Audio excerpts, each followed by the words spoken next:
The first experiment is about lever. We need the lever setup and weights.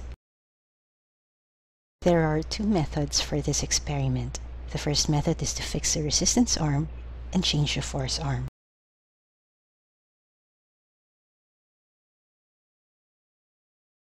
Get two weights of equal mass and hang them on the resistance arm side, third hole from the fulcrum. As for the force arm, hang a weight on the second hole from the fulcrum. Keep adding weights until the lever is balanced.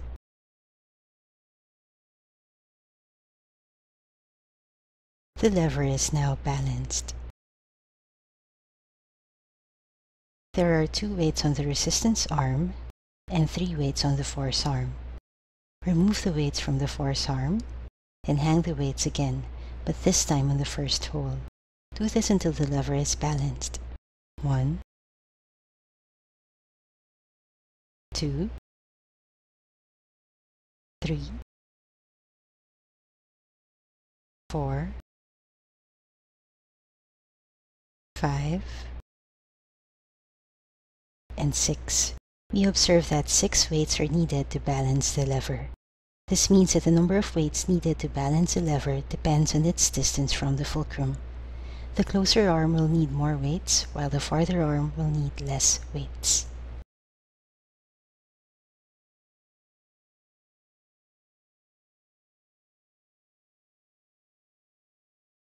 The second method is to change the resistance arm and fix the force arm.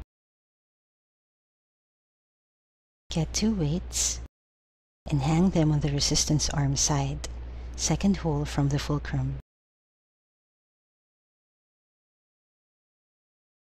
As for the force arm, hang weights on the fourth hole from the fulcrum until the lever is balanced.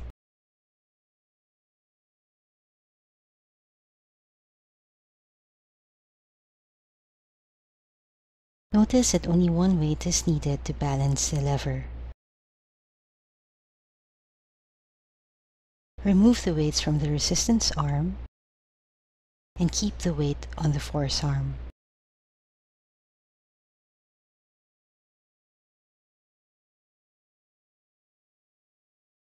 For the resistance arm, hang weights on the fourth hole from the fulcrum until the lever is balanced. Notice that only one weight is needed to balance the lever. This means that equal weights are needed to balance the lever when they have the same distance from the fulcrum.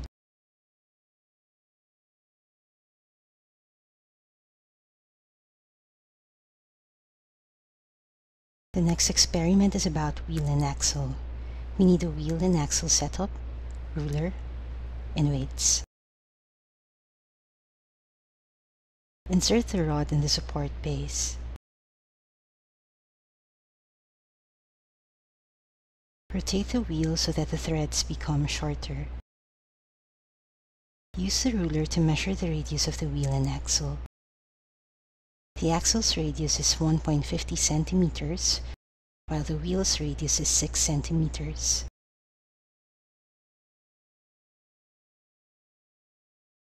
Hold the wheel in place, then hang one weight each on the wheel and axle.